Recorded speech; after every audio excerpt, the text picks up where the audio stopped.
আপোনালোকক একদম খাটাংকে কৈ দিছোঁ যে 2026 চনত আমি নাজিৰাত আমাৰ কেণ্ডিডেট দিম। এজন উকিল গগৈ নহয় 100জন উকিল গগৈ আহিলেও নাজিৰাবাসীয়ে শইকীয়াৰ যি পৰিয়ালৰ যিটো অৱদান সেইটো কেতিয়াও নাপাহৰে। এটা নহয় 100টা উকিল গগৈয়েও নাজিৰাত একো কৰিব নোৱাৰে দেৱব্ৰত শইকীয়াক। বিজেপিতকৈও এতিয়া কংগ্ৰেছৰ বাবে মহাশত্ৰু হৈ পৰিছে অখিল গগৈ। মুখ্যমন্ত্ৰী হিমন্ত বিশ্ব শৰ্মা নহয়, অখিল গগৈৰ নাম শুনিলেই এতিয়া টিঙিৰি তোলা হৈ পৰে কংগ্ৰেছ নেতৃত্ব। পিছে 26লৈ হাতে হাত ধৰি বিৰোধীক একত্ৰিত কৰি বিজেপি বধৰ আখৰা কৰা কংগ্ৰেছ আৰু অখিলৰ মাজত আচলতে হৈছে কি? ৰঙালী বিহুৰ সমানে সমানে ৰাজ্যত বলিছে এতিয়া পঞ্চায়ত নিৰ্বাচনৰ বতাহ। কংগ্ৰেছৰ বুকুচাত উঠি পঞ্চায়ত নিৰ্বাচনৰ বৈতৰণি পাৰ হ'বলৈ শিৱসাগৰ সমষ্টিত মিত্ৰতা বিচাৰি কংগ্ৰেছক বাৰম্বাৰ অনুনয় বিনয় ৰাইজৰ দলৰ সভাপতি অখিল গগৈৰ। আনকি সমষ্টিটোত থকা 6টা ZPCৰ 4টাত প্ৰাৰ্থী ঘোষণা কৰি 2টা কংগ্ৰেছলৈ এৰিছিল অখিল গগৈৰ ৰাইজৰ দলে। কিন্তু পঞ্চায়তত মিত্ৰতা অসম্ভৱ বুলি মন্তব্য কৰি অখিল গগৈৰ আহ্বান ৰাখিব নোৱাৰিলে কংগ্ৰেছ দলে। তাতে অগ্নিশৰ্মা হৈ ব্লেকমেইলিঙৰ ৰাজনীতি আৰম্ভ কৰি অখিল গগৈয়ে কৈয়ে দিলে 2026ত নাজিৰাত থাকিব ৰাইজৰ দলৰ শক্তিশালী প্ৰাৰ্থী।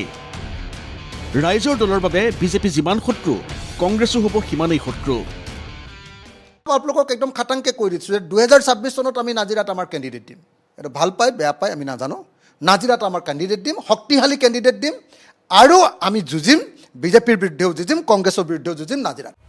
অখিল গগৈৰ এই ধমক শুনিয়েই বিশ্বনাথত পঞ্চায়ত নিৰ্বাচনৰ প্ৰচাৰ চলাবলৈ অহা APCCৰ সভাপতি ভূপেন বৰাই ক'লে, এটা কি 100টা অখিল গগৈয়েও নাজিৰাত পৰাজিত কৰিব নোৱাৰে হিতেশ্বৰ শইকীয়াৰ পৰিয়ালৰ সদস্যক।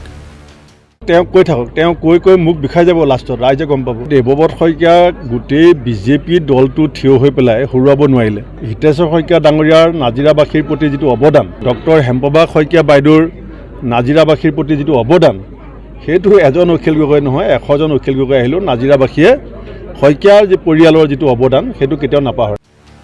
মুঠতে বিৰোধীৰ বৰঘৰত এতিয়া জুই লাগিছে। জুই কোনে কাৰ প্ৰৰোচনাত পৰি লগাইছে সেয়া ৰাজনীতিৰ ভূ ৰখাসকলে ভালকৈয়ে বুজিও উঠিছে।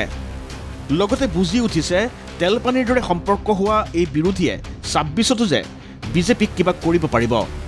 সেয়ে মুখ্যমন্ত্ৰীয়ে সুযোগ পাই কৈয়েই পেলালে। অখিল গগৈৰ ওপৰত মোৰ স্থিতিটো আপোনালোকে জানেই আগৰ পৰা। গতিকে অখিল গগৈ কংগ্ৰেছ, তেওঁলোকে আজি কাজিয়াও কৰিব, কালি লগো হৈ যাব। গতিকে তেওঁলোকৰ কথাত প্ৰতিক্ৰিয়া প্ৰকাশ কৰি লাভ নাই। কিন্তু এটা কথা ঠিক যে তেওঁলোকৰ যিটো স্বভাৱ, যি ধৰণে কাজিয়া কৰে, স্বভাৱ চৰিত্ৰ অসমৰ মানুহে দেখিছে, আৰু সেইকাৰণে অসমৰ মানুহে কংগ্ৰেছ বা আন দলক বিশ্বাস নকৰে। ভাৰতীয় জনতা পাৰ্টীৰ লগতে আছে, নৰেন্দ্ৰ মোদীৰ লগতে আছে, আৰু আমাকে ভোট দিয়ে। Bureau report ND24।